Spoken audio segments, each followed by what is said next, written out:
సాధారణంగా ఎక్కువ గోదావరి జిల్లా వాళ్ళకి యానం అనేది బాగా సుపరిచితం. ఎందుకంటే ఇప్పుడు కాకినాడ ఆ ప్రాంతంలో ఉన్న వాళ్ళు కూడా ఎక్కువ యానం వెళ్తా ఉంటారు. ఎందుకంటే అక్కడ పెట్రోల్ రేట్ తక్కువ ఉంటది.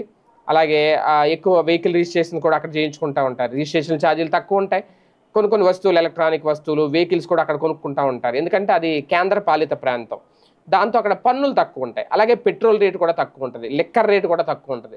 అందుకని ఎక్కువ అక్కడికి వెళ్తా ఉంటారు. అయితే చాలా వరకు పెట్రోల్ అక్కడి నుంచి తెచ్చుకొని ఆంధ్రాలో అమ్ముకుంటా ఉంటారు కూడా. బ్లాక్ మార్కెటింగ్ చేసుకుంటా ఉంటారు. అయితే దీని మీద తాజాగా కోర్టును ఆశ్రయించారు. యానంలో విక్రయించడానికి, అక్కడే వినియోగించడానికి ఉద్దేశించిన పెట్రోలియం ఉత్పత్తులను ఏపీలో బ్లాక్ మార్కెటింగ్ చేస్తున్నారు అనేది ఈ వ్యవహారం మీద సిబిఐ దర్యాప్తునకు ఆదేశించాలంటూ దాఖలైన పిల్ను హైకోర్టు కొట్టేసింది. అక్రమాలకు పాల్పడుతున్న రిటైల్ అవుట్లెట్లపై ఇప్పటికే పెట్రోలియం కంపెనీలు చర్యలు తీసుకున్నాయని కూడా చెప్పింది. ఈ అవుట్లెట్లపై ఇప్పటికే ప్రధానంగా రాష్ట్ర పోలీసులు దీని మీద విఫలమయ్యారు అనేందుకు ఆధారాలతో పాటు ప్రత్యేక పరిస్థితులు అరుదైన సందర్భాల్లో మాత్రమే సిబిఐ దర్యాప్తుకు ఆదేశించాలి అని సుప్రీంకోర్టులో స్పష్టమైన తీర్పు ఇచ్చింది అనేది గుర్తు చేశారు. రిటైల్ అవుట్లెట్లో అధికారులు ఎప్పటికప్పుడు తనిఖీలు నిర్వహిస్తున్నారని కూడా చెప్పుకొచ్చారు.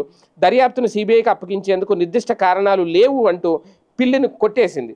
ఈ మేరకు హైకోర్టు ప్రధాన న్యాయమూర్తి జస్టిస్ ధీరజ్ సింగ్ ఠాకూర్, న్యాయమూర్తి జస్టిస్ చేమలపాటి రవితో కూడిన ధర్మాసనం ఇటీవల ఉత్తర్వులు జారీ చేసింది. రాజమండ్రికి చెందిన భీమా నాగరమేష్ ఈ పిల్ని అయితే దాఖలు చేశారు. అంటే ఇందులో పూర్తిగా దీన్ని అరికట్టడంలో పోలీసులు వైఫల్యం చెందారు అనో, లేదంటే అక్కడ పెట్రోల్ ఇక్కడ బ్లాక్ మార్కెటింగ్ జరుగుతుంది అన్నదానికి సంబంధించి కీలక ఆధారాలు లేవు అని, ఆధారాలతో పాటు ప్రత్యేక పరిస్థితులు, అరుదైన సందర్భాలు ఇలాంటివి ఏమన్నా ఉంటేనే ఆ పరిస్థితుల్లో మాత్రమే సిబిఐ విచారణ జరుగుతుందట.